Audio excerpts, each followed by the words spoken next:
4 años se publicó un artículo que demostró cuatro diferentes tipos de patología en la esclerosis múltiple.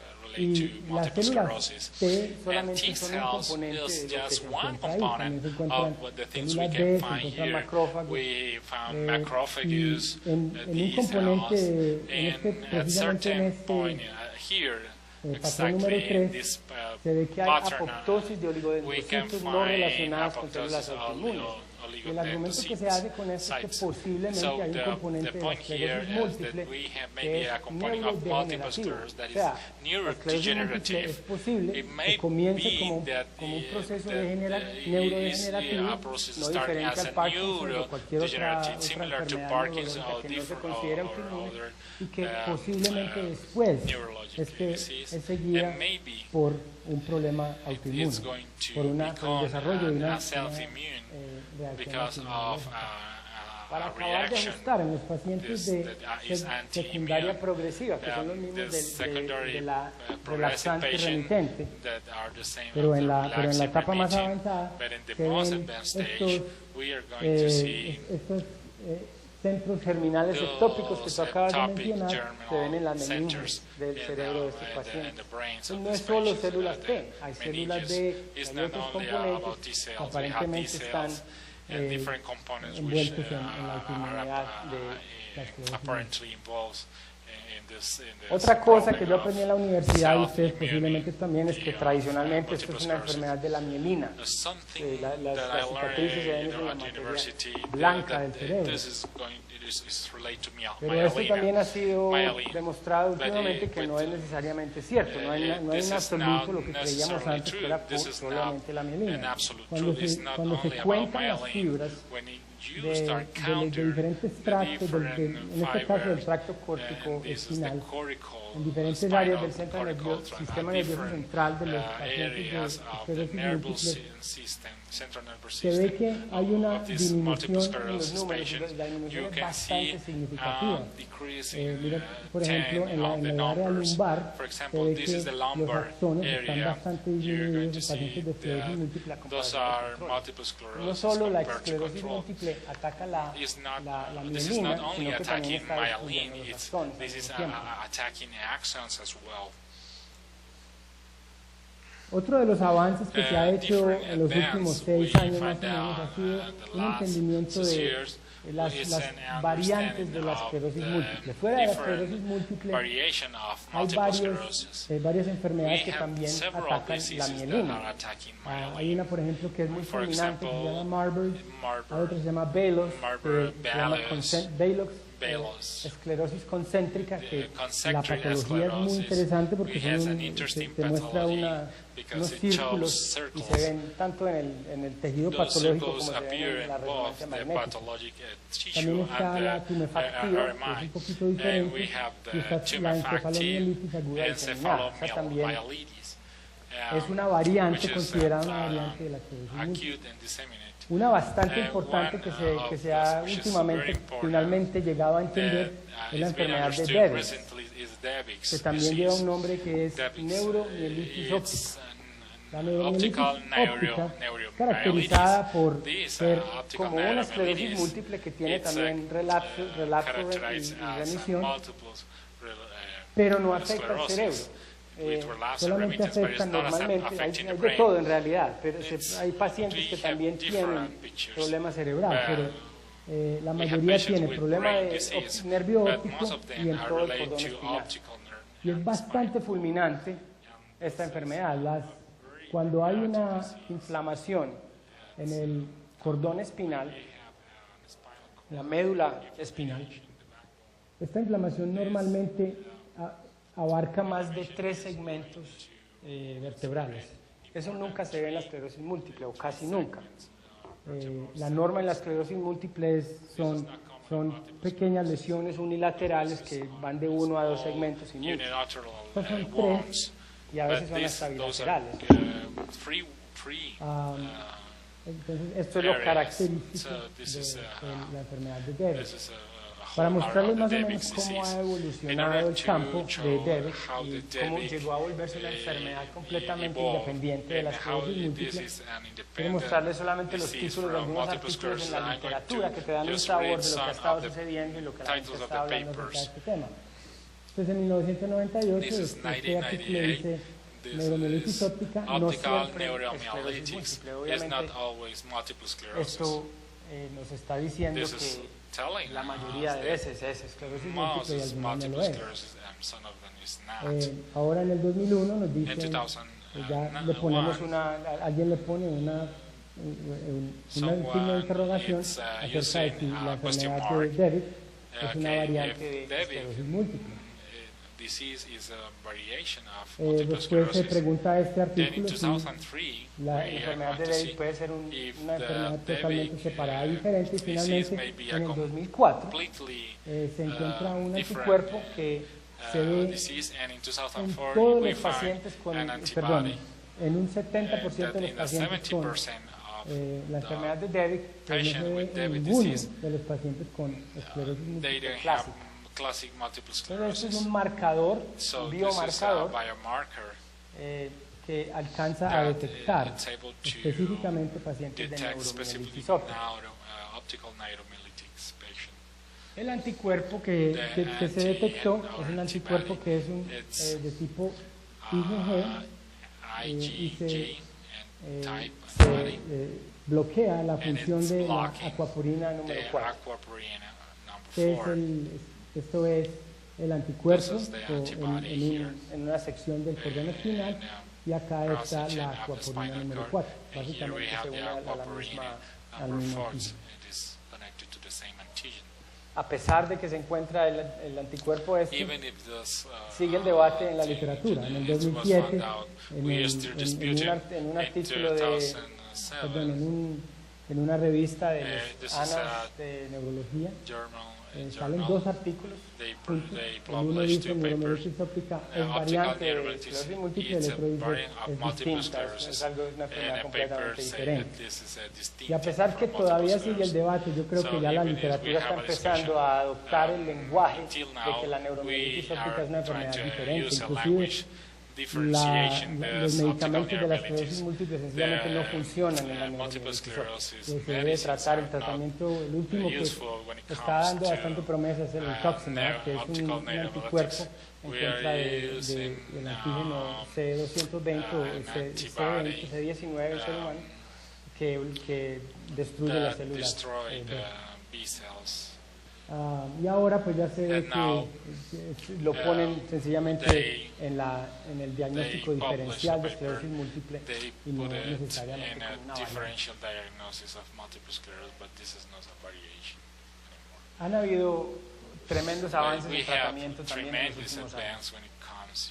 En el 93 fue la primera vez que se pudo tratar la esclerosis múltiple en realidad. Fue el primer tratamiento crónico. Siempre se ha tratado cada uno de los relapsos de esclerosis. Siempre se ha tratado con esteroides intravenosos. Y eso ayuda un poquito, pero no ayuda a la prognosis. Ayuda a que se recupere la persona un poquitico más rápido, pero no le permite necesariamente que a largo plazo vaya a tener un mejor pronóstico. Esto se empezó a lograr en el 1993 cuando salió interferón beta. 3 años después sale Copaxone, que es la tiramerase. En el 97 sale Avonex y después sale Olver. Estos tratamientos son intramusculares o subcutáneos, y solamente disminuyen la frecuencia de relapsos por aproximadamente 30%. Sin embargo, esto fue el tratamiento por todo este tiempo, hasta que en 2005 salió natalizumab, que es también un anticuerpo, pero esto se inyecta intravenosamente, más o menos cada 2-3 meses, se monitorean las células, y esto es capaz de reducir la frecuencia de los ataques de esclerosis múltiple hasta por 67%. Estos dos números son a 2 años. A reducir 67% es bastante importante. El natalizumab actúa al unirse o al bloquear la actividad del PLA4, que también se llama la integrina alfa 4 beta beta 1. Alfa 4 beta 1, la cual se une a BCAM1, que es necesario para que las células salgan de la circulación y penetren el parénquima del cerebro. Esta unión es tan efectiva que inclusive hay cierto nivel de migración de células T al parénquima del cerebro normalmente en todos nosotros. Y cuando se bloquea esto, muchas personas desarrollan, no muchas personas, pero personas que han recibido el natalizumab han desarrollado PNL. Y esto es causado por el virus JC, JC virus, y mucha gente, bastante la población lo tenemos latente en el cuerpo, es algo con lo que vivimos, pero en la ausencia de transmigración de estas células, sencillamente surveillance, como vigilancia regular del cerebro. Sin esa vigilancia puede el virus salir y causar la enfermedad. Esto es el último grito en realidad en el tratamiento de la esclerosis múltiple, porque tenemos ya tratamientos orales. Para los pacientes de esclerosis múltiple esto es bastante importante porque les mejora la calidad de vida de una manera fenomenal. Anteriormente obviamente se tenía que inyectar diariamente o 3 veces a la semana o por lo menos semanalmente. Y ahora lo que van a poder hacer es tomar una pastilla. La pastilla que ya ha sido aprobada, que ya está en el mercado, que se llama Tingolo, y su mecanismo de función es sencillamente secuestrar o mantener las células inflamatorias dentro del ganglio. Ese es el mecanismo que se ha demostrado y es bastante efectivo. Como esta, vienen muchos en la línea. Hay una línea grande en este momento de tratamientos orales para la esclerosis múltiple que están en diferentes etapas de desarrollo, pero muchas de ellas ya están siendo revisadas por el FDA. Esta incluye alemtuzumab, esta es intravenosa, pero es una vez al año, que es bastante bueno. La cladribina, que es 20 días por año. Este es el pringolimo que les acabo de decir. Este es un componente experimental que es 3 veces al día. La quinimod, una diariamente, y esta, el perisumab también está en línea, que también se toma una diariamente. Entonces, el tratamiento de la esclerosis múltiple en los próximos 5 años va a cambiar de una manera drástica. Y creo que el pronóstico de estos pacientes va a empezar a mejorar de una manera significativa. Para terminar esta charla, quiero contarles una historia. Esto en realidad es una historia que está sucediendo en este momento. Le han dicho la guerra de la liberación. No sé si alguno de ustedes sepa de lo que estoy hablando, pero vamos a ver si de pronto les suena. Esta historia comienza con el profesor Paolo Zamboni, que trabaja en la Universidad de Ferrara en Italia. Él es un cirujano vascular y él trabaja con la enfermedad arterial periférica y con problemas de estasis venosa. Él estudia patología de pacientes y se da cuenta que alrededor de las venas donde hay estasis hay depósitos de hemosiderina y de hierro. Y él propone que esta hemosiderina de hierro causa inflamación, la cual se ve en estos tejidos de los pacientes que tienen estasis. Él se casó con una muchacha que tiene esclerosis múltiple y propone que a través del tiempo propone que la inflamación de la esclerosis múltiple es causada por estasis en el cerebro, o sea, un problema de reflujo venoso que no permite que la sangre se mueva a través de la venas del cerebro. Esto lo propone en un artículo, él empezó a trabajar esto como en el 2002, ya acá lo propone como una hipótesis en el 2006, bastante interés causa esto, muy interesante la hipótesis, pero él rápidamente se mueve sin permitir que haya mucha reacción internacional y grupos independientes. Y publica este artículo donde utiliza unas técnicas bastante personales, técnicas que no son necesariamente validadas a nivel internacional para medir el reflujo venoso en el cerebro.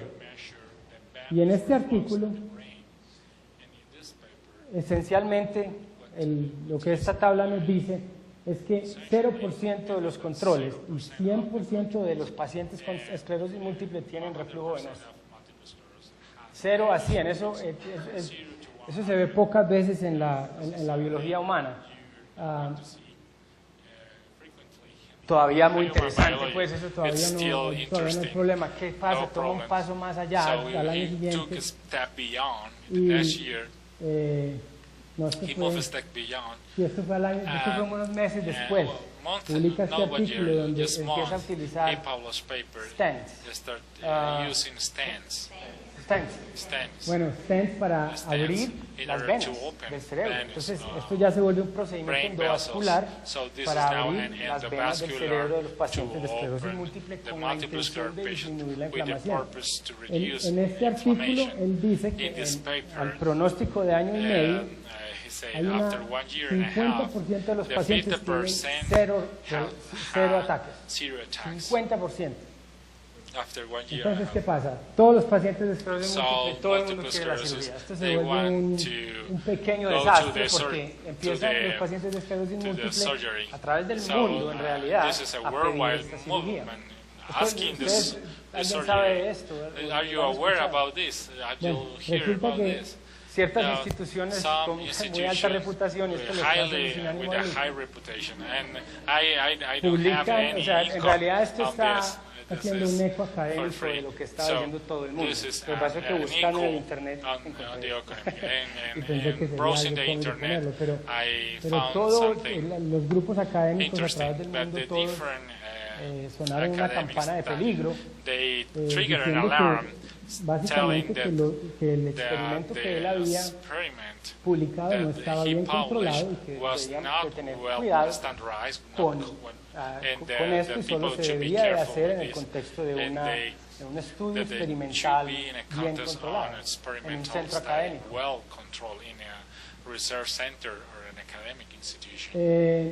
Obviamente que esto no lo escuchó todo el mundo y la cirugía esta es bastante lucrativa. Estamos hablando de 10 a 20 mil dólares, es lo que cobra un cirujano endovascular. A través del mundo resultaron cirujanos endovasculares por todas partes. Esto es bastante reciente. Esto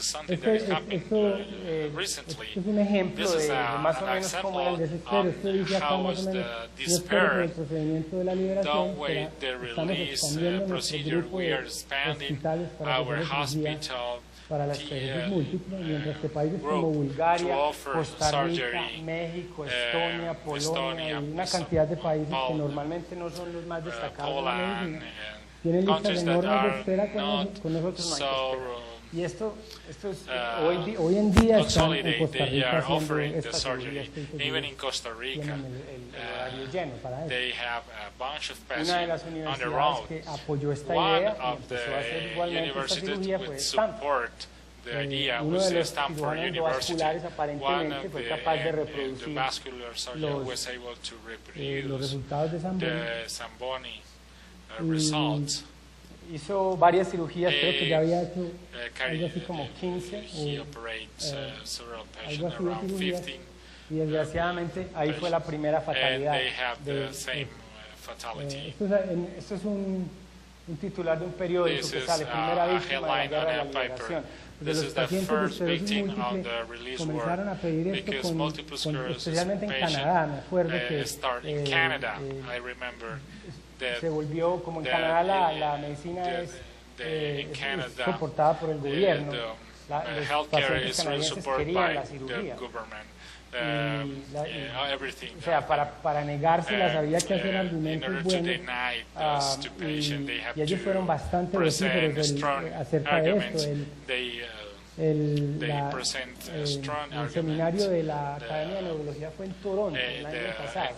Yo tuve la oportunidad de estar ahí y había protestas afuera de pacientes de esclerosis múltiple que querían la cirugía esta. Pero de todas maneras, acá básicamente esto es un periódico y dice que Holly Sheen, que fue una paciente que recibió esto en Stanford, esta cirugía, se murió de una hemorragia en el tallo cerebral al estar en Cumaína, que se le tuvo que haber puesto por el stent que le pusieron.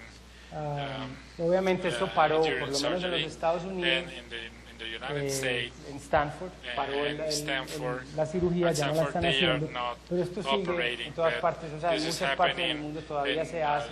En el internet, para que veas el fenómeno que Zamboni dice que le está sucediendo a los pacientes se llama ¿cómo decirlo? Congestión venosa cerebrocervical. Bueno, después de que esto ha pasado, ya finalmente los grupos académicos han estado ya cogiendo un poquito de ventaja y han hecho estudios para poder confirmar lo que dice Zamboni. Yo no estoy diciendo que no sea cierto, yo la verdad no tengo idea, pero han salido varios artículos que casi a gritos están diciendo que esto de pronto no es necesariamente cierto. Este es uno, por ejemplo, publicado en agosto del año pasado, dice que no hay congestión cerebrocervical en los pacientes de esclerosis múltiple. Cuando este se publicó, inmediatamente sale Zamboni y publica un editorial diciendo por qué ellos están errados y por qué él está correcto. Y tiene buenos argumentos. Esto fue publicado ya recientemente, no evidencia de insuficiencia venosa cerebroespinal en pacientes con esclerosis. Y hay varios grupos que están intentando en este momento refutar eso. Uno de los grandes problemas, creo yo, con esta teoría es que no incorpora lo que sabemos acerca de la esclerosis múltiple a través de todos los estudios inmunológicos de años y años y años, sencillamente salen por la ventana con esta nueva teoría. Y él no hizo, en realidad no ha hecho mucho por intentar explicar la discrepancia entre la ausencia de patología de células T, etcétera, en lo que él está demostrando a comparación de lo que vemos, digamos, en la patología normal de pacientes con esclerosis múltiple. Pero solamente el tiempo lo dirá. El lenguaje está avanzando, ya está, mire, el crimen perfecto pone una huella del fenómeno en pacientes con esclerosis múltiple. Entonces vamos a ver, solo el tiempo dirá. Entonces voy a parar acá. Muchas gracias por su atención.